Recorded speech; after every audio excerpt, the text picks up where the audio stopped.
Welcome to our channel, ladies and gentlemen. I hope that this video finds you well wherever you're watching this video, and I want to thank you in a very special way for your continued support. In case you want to support the channel, just hit the subscribe button and then click the notification bell. Many are asking, why aren't we getting notifications? It is because you have not turned on the notification bell.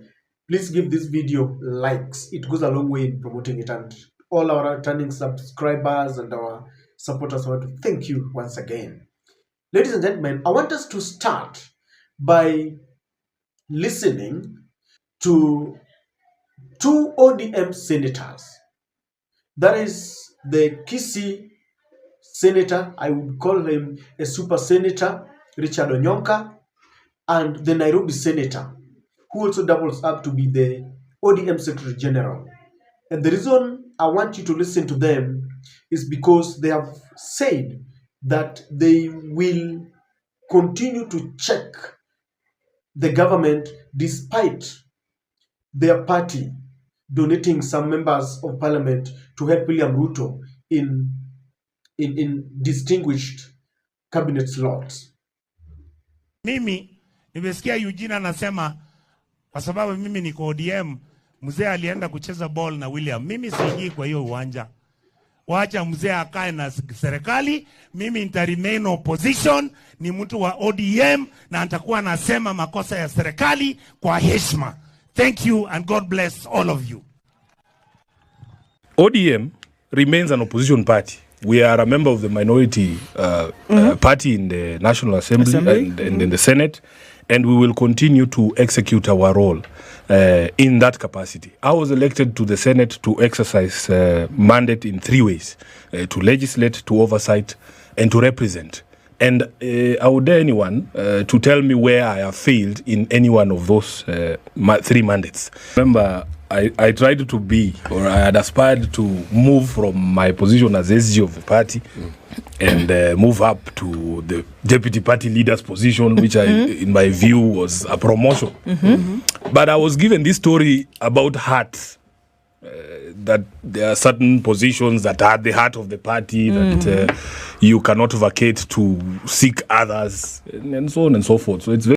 The reason I started by playing those clips is because ODM is going to face its first challenge, the major litmus test in parliament.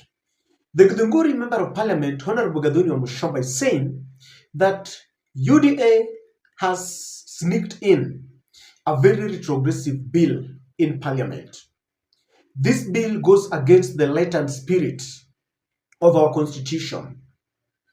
The bill seeks to block people from exercising their constitutional rights about the right of picketing, the right of peaceable demonstration, the right to association and expression.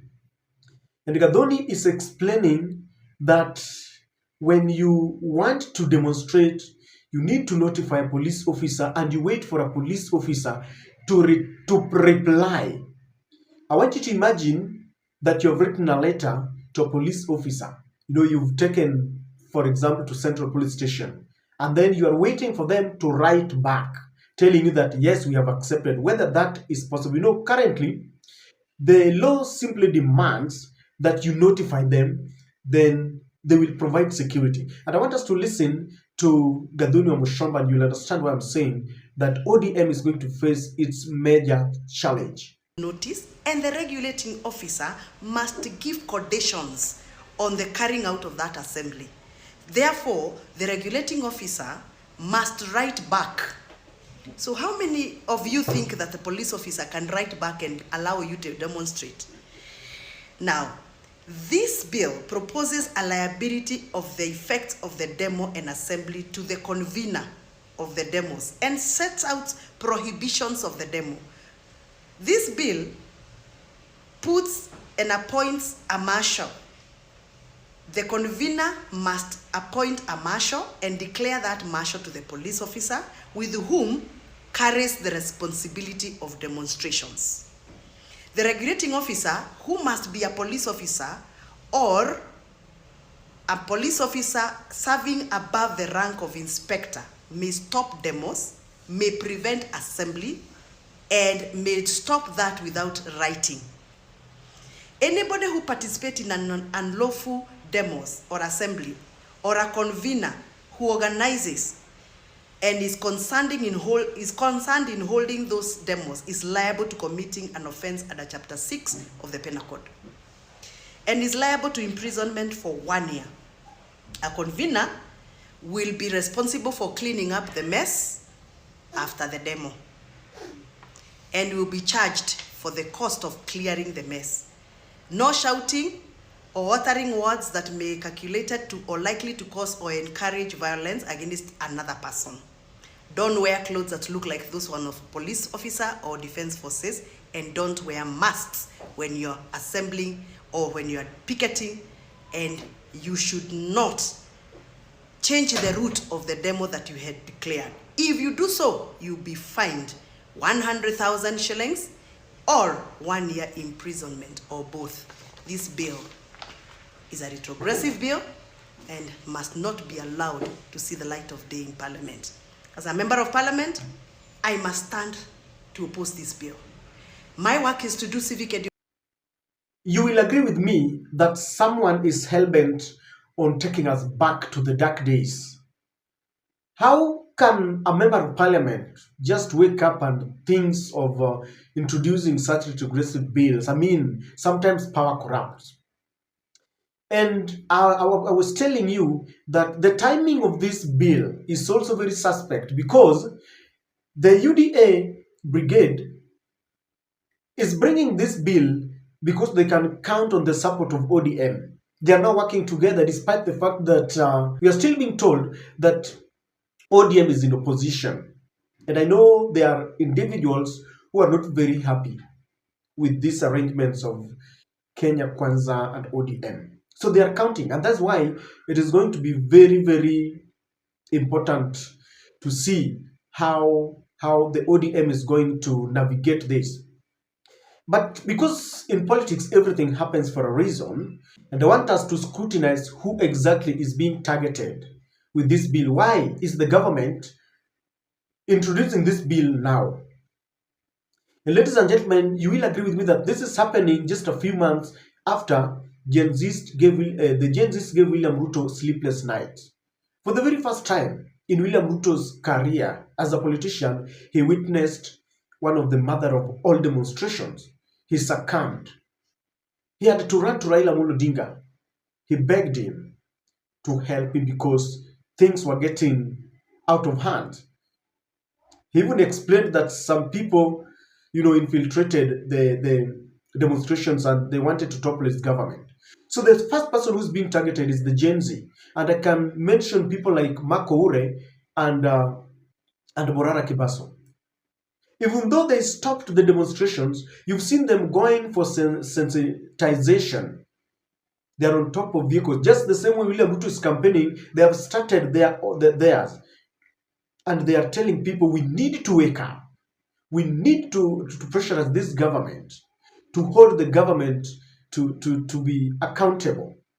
And the government knows that they are sitting very precariously at an unpredictable situation. Things might get out of hand and the people might just decide we are going back to the streets. We have a Dani deal that people feel is only going to siphon money. This is another corruption, just like the G2G oil deal.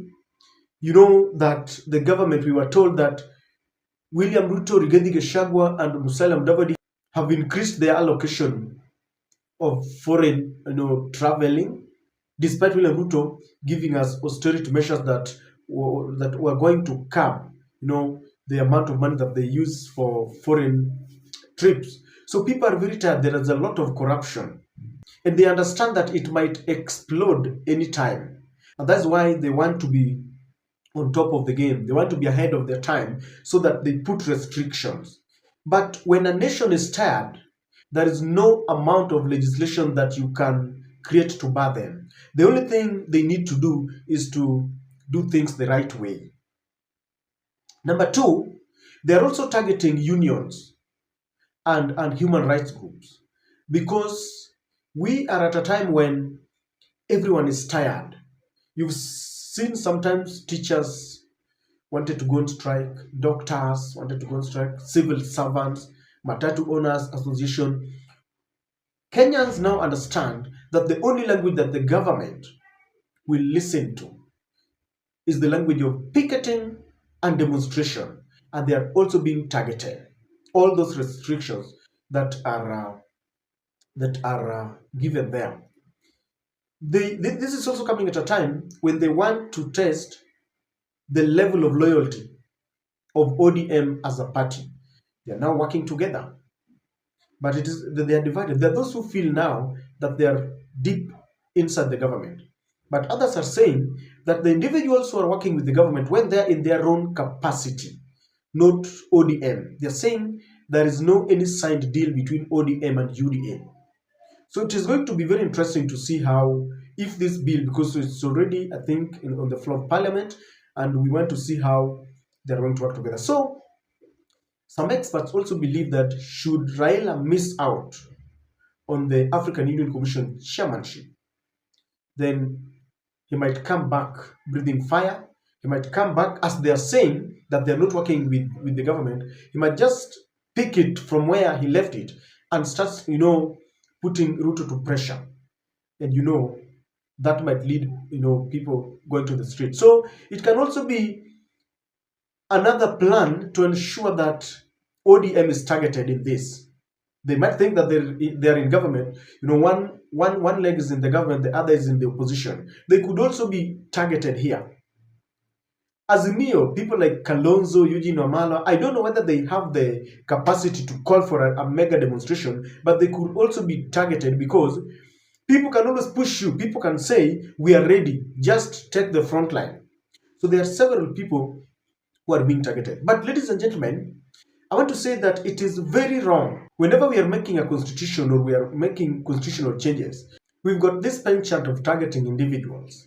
There was a time when people, when we were talking about constitutional changes, and people were saying we need to cap the age at which you can vie for presidency, and they were targeting Raila back then. The supporters of Raila said, okay, if you want to cap, a limit to an age, then we are also looking at rotation. We want to review the constitution so that presidency rotates among tribes. And they were targeting the Kikuyu nation and the Kalenjin nation, saying that, Moi and Kibaki and Ruto, so we are not going to allow them. So we've got that penchant of either targeting individuals or targeting communities or targeting a certain gender. Like today, we are looking at two-thirds gender rule. We are targeting women to ensure that we empower them, which is very positive. So the target can be very negative or positive.